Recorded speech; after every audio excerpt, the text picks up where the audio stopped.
मक्का की गलियों में हर तरफ रौनक थी। हजारों लोग दूर दूर से सफर करके यहां आते, काबा का दीदार करते, तवाफ करते और अल्लाह से दुआएं मांगते। अमजद हर रोज सुबह जल्दी उठता, मस्जिद हरम में नमाज पढ़ता और फिर शेख याहिया अल मक्की के पास जाता। उसकी तालीम का सफर शुरू हो चुका था। शेख याहिया ने अमजद को एक पुरानी किताब दी। किताब का नाम था इल्म की रोशनी। उन्होंने कहा, बेटा, इल्म सिर्फ किताबों का नाम नहीं, इल्म दिल का नूर है। इस किताब को पढ़, लेकिन सिर्फ जुबान से नहीं, दिल से समझ। अमजद ने किताब खोली। उसमें कुरान की आयतों और हदीसों का जिक्र था और साथ में अल्लाह के वलियों के किस्से। हर रात वह तेल के दिए की रोशनी में देर तक पढ़ता। कभी उसकी आंखों से नींद बहने लगती, लेकिन वह कहता, नहीं, जब तक मेरा दिल इस इल्म को नूर की तरह महसूस न करे, मैं सोऊंगा नहीं। खालिद भी अब अमजद के साथ था। वह मदरसे में बच्चों को ऊंट संभालने, सफर के तरीके और पुराने अरबी किस्से सुनाने की जिम्मेदारी निभाता। लोग उसे देखकर कहते, ये वही डाकू है, आज तो इसका चेहरा भी नूरानी लग रहा है। खालिद रात को अक्सर अमजद से कहता, भाई, तूने मेरी जिंदगी बदल दी। अगर उस दिन तू डरकर भाग जाता तो शायद मैं हमेशा डाकू रहता। अमजद मुस्कुराता और कहता, भाई, मुझे बदलने वाला भी मैं नहीं, ये सब अल्लाह का करम है। एक दिन शेख याहिया ने अमजद को बुलाया और कहा, तुझे अब सफर तारीखत पर जाना होगा। इल्म किताबों से आता है, लेकिन दिल का नूर सफर से आता है। कल से तू मेरे साथ एक खास सफर पर चलेगा। अगले दिन वे एक छोटे से काफिले के साथ मक्का से निकल पड़े। रास्ता सुनसान था, लेकिन शेख के चेहरे पर सुकून था। 2 दिन के सफर के बाद वे एक पहाड़ी इलाके में पहुंचे। वहां एक पुराना मकाम था, मकाम हजरत खिजर अलैहिस्सलाम। लोग कहते थे कि यह जगह बरकतों से भरी है। शेख याहिया ने कहा, यहां बैठकर दिल को खाली कर, अपनी हर ख्वाहिश, हर तकलीफ, हर डर को अल्लाह के हवाले कर। अमजद ने वहीं बैठकर आंखें बंद कीं। उसने तिलावत शुरू की। उसकी आवाज इतनी प्यारी थी कि पहाड़ों में गूंज रही थी।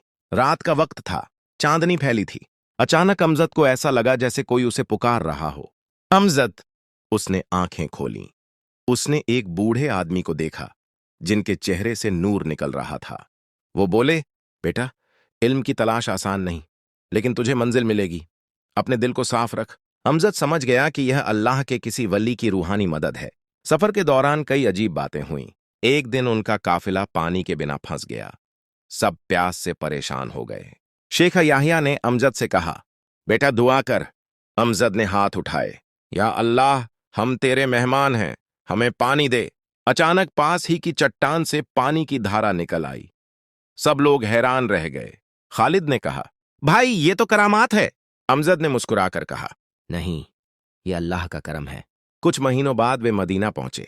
जैसे ही अमजद ने मस्जिद नबवी का दीदार किया, उसकी आंखों से आंसू रुकने का नाम नहीं ले रहे थे। उसने कहा, या रसूलुल्लाह, मैं आपसे इल्म लेने आया हूं। मुझे आपके उम्मती होने का हक अदा करने की तौफीक दे। मदीना में उसने कई आलिमों से मुलाकात की। हर एक ने उसे अलग अलग इल्म सिखाया। उसने फ़िक़्ह, हदीस, तफसीर और तसव्वुफ सीखा। कुछ सालों के सफर के बाद अमजद का इल्म इतना बढ़ गया कि लोग उसे पहचानने लगे। उसके चेहरे से नूर झलकने लगा। लोग कहते, ये वही गरीब लड़का है जो कभी कस्बे की गलियों में जूते ठीक करवाने आता था। खालिद गर्व से कहता, हाँ, यही है। लेकिन असल बात यह है कि जिसने अल्लाह पर भरोसा किया, उसे कोई रोक नहीं सकता। एक दिन अमजद के पास एक शख्स आया। उसने कहा, मुझे इल्म चाहिए, लेकिन मैं गुनाहों में डूबा हूं। क्या मेरे लिए भी रास्ता है? अमजद ने कहा, भाई, दरवाजा हमेशा खुला है, बस तू सच्चे दिल से तौबा कर ले। वह शख्स चला गया, लेकिन उसी रात खबर आई कि वह किसी लड़ाई में मारा गया। अमजद की आंखों से आंसू निकल आए। उसने सोचा, इल्म का सफर सिर्फ किताबें नहीं, ये लोगों के दिलों को बदलने का नाम है। कई सालों की तालीम के बाद अमजद ने अपने कस्बे लौटने का फैसला किया। उसने खालिद और अपने साथियों से कहा, अब वक्त है कि हम अपने लोगों तक इल्म पहुंचाएं। सफर शुरू हुआ। रास्ते में वे कई गांवों से गुजरे। हर गांव में अमजद बच्चों को कुरान सिखाता, बीमारों के लिए दुआ करता। लोग कहते, ये तो कोई वली है। आखिरकार वे अपने कस्बे लौटे। लोगों ने फूल बरसाए, मस्जिदें रोशन की गईं।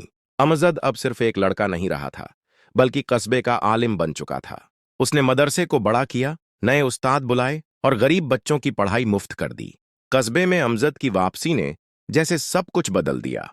जहां कभी गलियों में झगड़े होते थे, अब अजान की आवाज गूंजती। जहां लोग रातों को डर के मारे बाहर निकलते नहीं थे, अब रात को बच्चे कुरान की तिलावत करते सुने जाते। खालिद, जो कभी इस कस्बे का सबसे खतरनाक डाकू था, अब बच्चों को मस्जिद में वुजू सिखाता। लोग अक्सर कहते, अल्लाह की कुदरत देखो, जिसने खून बहाया वही आज लोगों को तौबा का रास्ता दिखा रहा है। अमजद ने मदरसे को और बड़ा किया। अब वहां दूर दूर से बच्चे पढ़ने आते। गरीब बच्चे भी मुफ्त में तालीम पाते। मदरसे का हर कमरा इल्म की रोशनी से भरा था।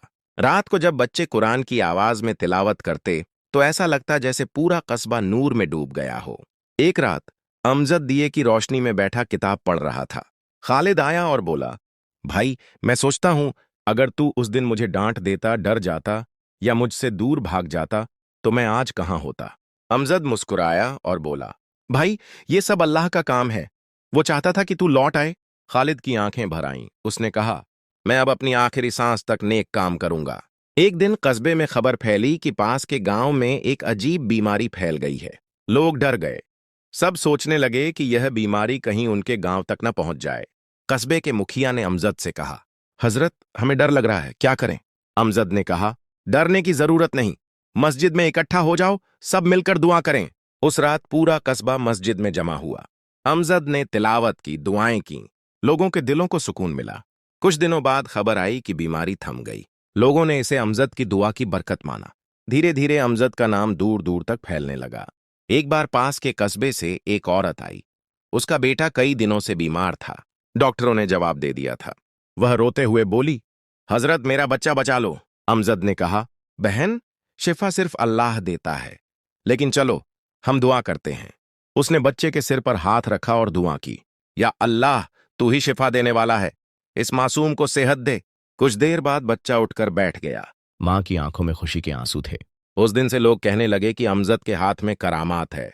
अमजद ने सबको समझाया, भाइयों, करामात मेरी नहीं, ये सब अल्लाह का करम है।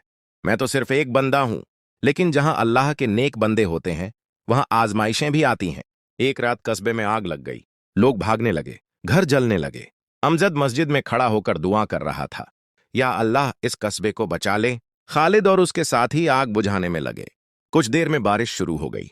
लोगों ने इसे चमत्कार समझा। एक दिन खबर आई कि डाकुओं का एक नया गिरोह कस्बे के पास आ गया है। ये डाकू पहले से भी ज्यादा खतरनाक थे। कस्बे के लोग डर गए। खालिद बोला, मैं उन्हें समझाऊंगा। मैं भी कभी डाकू था, मैं जानता हूं वो कैसे सोचते हैं। खालिद अकेला उनके पास गया। उसने कहा, भाइयों, मैं भी कभी तुम्हारी तरह था, लेकिन अल्लाह ने मेरी जिंदगी बदल दी। तुम भी बदल सकते हो। पहले तो डाकू हंसने लगे, लेकिन खालिद के चेहरे का नूर देखकर उनका दिल पिघल गया। उन्होंने हथियार डाल दिए। कुछ ने तौबा कर ली, कुछ ने कस्बे में रहने का फैसला किया। अब कस्बा सिर्फ एक कस्बा नहीं रहा, यह इल्म का केंद्र बन गया। लोग दूर दूर से यहां आते, कुरान सीखते, दुआएं करवाते। गांव की गलियां हमेशा बच्चों की तिलावत से गूंजतीं। लोग कहते, ये जगह बरकतों वाली है। इतनी शोहरत के बावजूद अमजद का दिल बिल्कुल विनम्र रहा। वह अक्सर कहता, भाइयों, मैं कुछ नहीं, अगर अल्लाह चाहे तो मुझे मिट्टी से भी ज्यादा तुच्छ बना दे। उसकी यह सादगी लोगों को और खींचती। एक दिन कस्बे में एक बूढ़े फकीर आए। उनके कपड़े पुराने थे, लेकिन चेहरे पर अजीब सा नूर था। वे मस्जिद में गए और अमजद को देखा। उन्होंने मुस्कुराकर कहा, बेटा, तूने जो किया वो सिर्फ इल्म नहीं, ये दीन का असली काम है। अमजद ने कहा, हजरत, मैं तो कुछ भी नहीं। फकीर बोले, याद रख, असली वली वो है जो अपनी नफ्स को मार दे। अल्लाह तुझसे बहुत काम लेगा। कुछ महीनों बाद एक दूर के बादशाह को अमजद की शोहरत की खबर मिली। वह बादशाह घमंडी था। उसने कहा, कौन है ये आलिम जिसकी इतनी शोहरत है? मेरे इलाके में कोई मुझसे बड़ा नहीं हो सकता। उसने अपने सैनिकों को कस्बे पर हमला करने का हुक्म दिया। हमले की खबर मिलते ही लोग डर गए। अमजद ने सबको मस्जिद में इकट्ठा किया। उसने कहा, भाइयों, हथियार उठाने से पहले दुआ करो। हमारी ताकत अल्लाह की ताकत से आती है। जब दुश्मन का हमला हुआ तो कस्बे के लोग तैयार थे। खालिद और उसके साथी हथियार लेकर खड़े हुए। अमजद ने आसमान की तरफ हाथ उठाए, या अल्लाह, तू ही हमारी मदद कर। अचानक आंधी आई और दुश्मन की फौज बिखर गई। वे पीछे हट गए।